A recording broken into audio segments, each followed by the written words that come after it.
Thank you very much. What we've been hearing is how the system actually works right now. And I want to emphasize we have a world food system. It's based on large multinational companies. It's based on private profits. It's based on a very, very low measure of international transfers to help poor people, sometimes none at all. It's based on extreme irresponsibility of powerful countries with regard to the environment. And it's based on a radical denial of rights of poor people, as we just heard. It's interesting, we heard from the Minister of DRC, what's wrong with your country? Well, we don't even start by saying the King of Belgium created a slave colony for 30 years. The government of Belgium ran the slave colony for another 40 years. The CIA assassinated your first popular leader, Mr. Lumumba, and then installed another dictatorship for the next 30 years. And then Glencore and others now suck out your cobalt without giving you tax income. We don't reflect on that. We say, what's wrong with you? Why don't you govern properly? And so we have a system, but we need a different system. We cannot turn this over to the private sector. We already did about 100 years ago. Not only to the private sector with the US military behind it, with the defense of these property rights in the Minister of Honduras's country, where United Fruit ran the country for a long time. And their attorney was the foreign minister of the United States, Secretary Dulles, and his brother was the head of the CIA and overthrew the next door neighbor, Mr. Arbenz, to make sure that United Fruit could have its property. So we have a system, but we need a different system.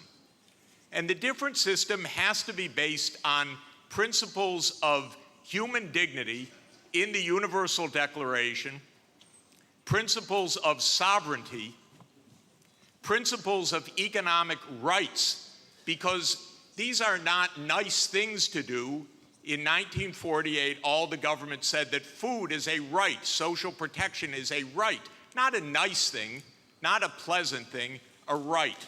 That was 73 years ago. The SDGs are nothing more than our generation's attempt to honor the Universal Declaration of Human Rights. I come from a country that not only doesn't care about the world's poor, it doesn't even care about its own poor. 1 in 7 Americans is hungry right now. And they don't care. I mean, the poor people care, but one political party, all it cares about is cutting taxes for the rich and filibustering any solution. So we're in a world that's really tough. The private sector's not going to solve this problem. I'm sorry to say to all of the private sector leaders, behave, pay your taxes, follow the rules. That's what you should do.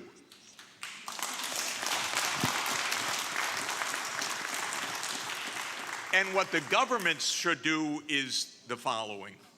They won't, but they should. First, the G20 should become the G21 by inviting systemically the chairperson of the African Union and the African Union to be the 21st country. The European Union is a member of the G20 as the EU. If you add the AU as the 21st for the G21, you add 1.4 billion people to representation at that crucial event. That will change decisively the discussion because 1.4 billion people are not at the table for finance right now, and they need to be. So my first recommendation is the G21. I love the G20. Add one seat, 1.4 billion people with the AU represented. Second, we need a order of magnitude change of development finance.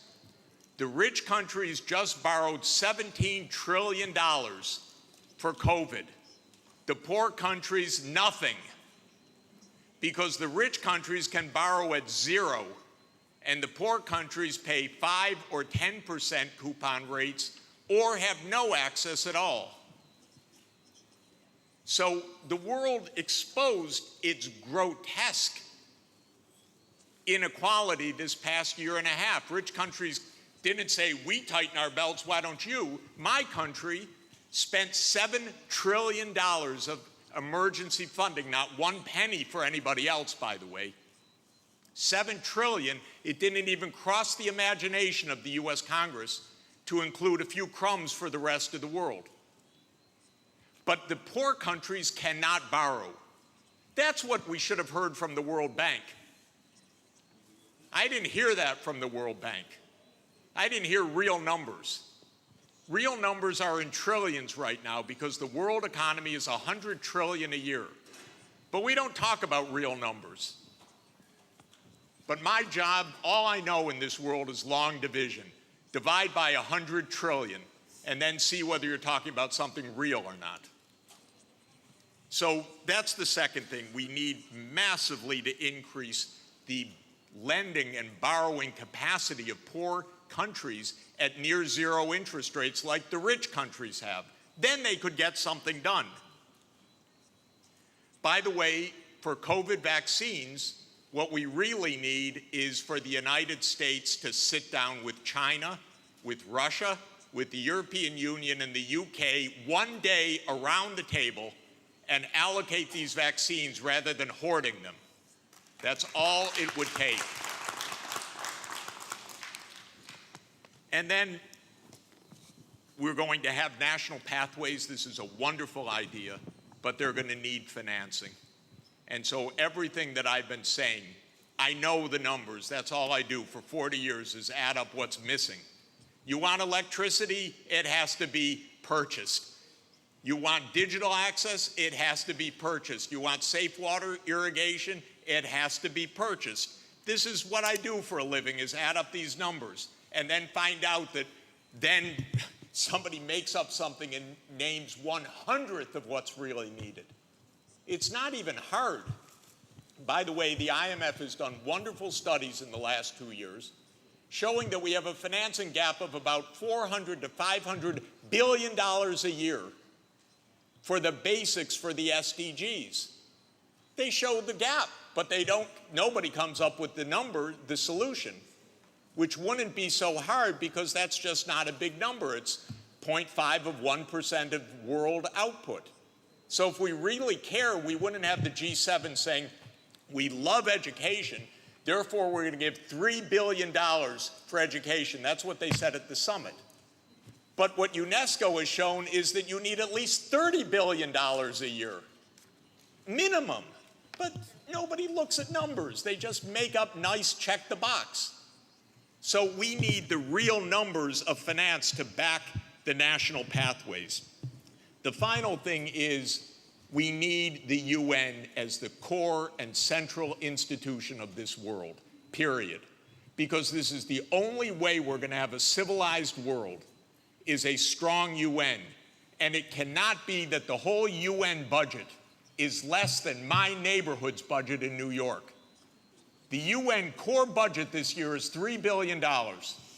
New York City's budget is $100 billion. And then we say, why don't things work well? Because the rich are hoarding everything. Final point, rather than our 3 billionaires going in space, well, they could go into space and stay there and leave their money behind. That would be one idea. But another idea is we have 2,775 billionaires on the current list. Their combined net worth, 2,700, is $13.1 trillion.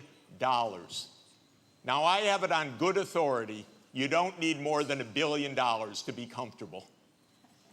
But they have an excess of $11 trillion over just the $1 billion.